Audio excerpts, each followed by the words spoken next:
Breaking news. Today is April 24th, 2024, and we are covering the Intro to Aerospace Design class project by Team Spacey R104, which includes Ben, Megan, Grace, and myself, Drew. Hi, with me I have one of the people on the team who successfully made this mission possible. So who all is involved in the creation of this mission, Grace?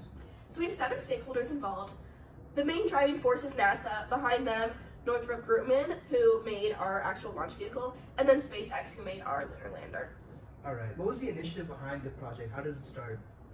So we had some requirements given to us by NASA, and they basically just wanted to land a payload of less than 1,000 kilograms on the moon. But then we also had a cap cutoff of 8,000 kilograms.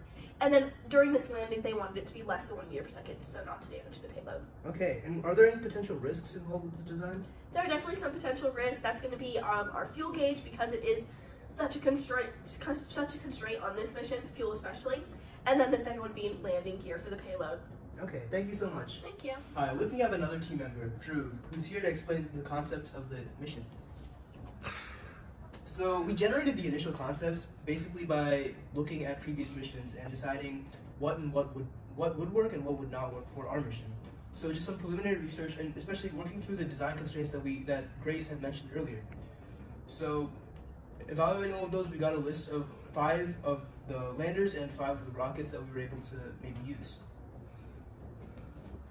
It's very interesting. Now, how did you narrow down the concepts to the rocket and lander that you ended up choosing?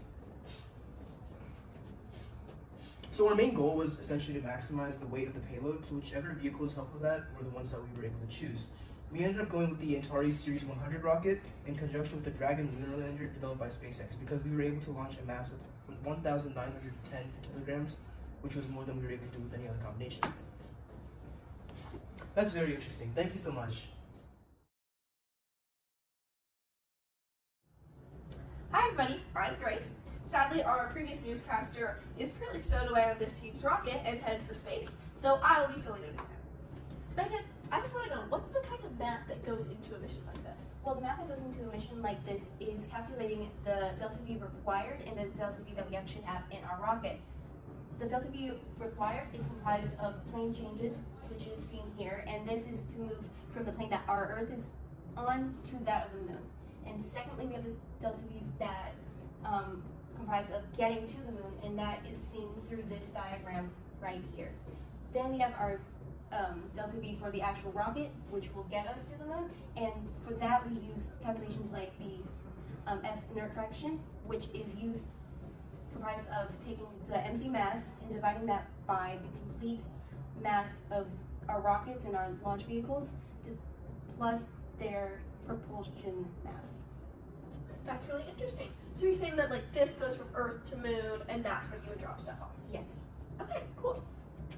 What sort of design features are present in this type of mission? Well, this type of mission has a launch vehicle and also 3 rocket stages.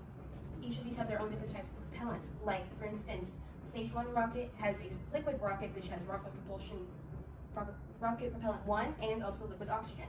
Whereas the second and third stages of this rocket have HTPB H8299 and TPH3340, which are solid rockets.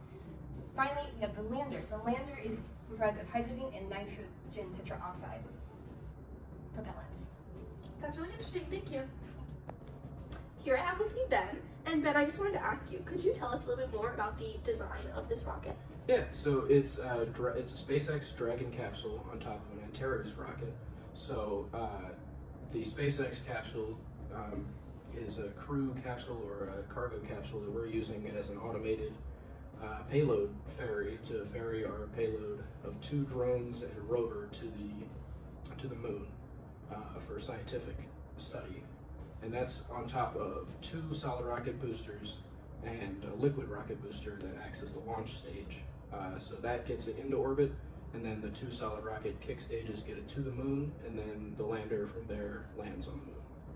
I'm sure you've learned a lot throughout this process. Can you tell us a little bit more about what you have learned and how that's gone for you guys? Yeah, so we've learned a lot about rocket sizing, so a lot about how to find delta V requirements and then look into existing rocket systems to find rockets that closely match the requirements.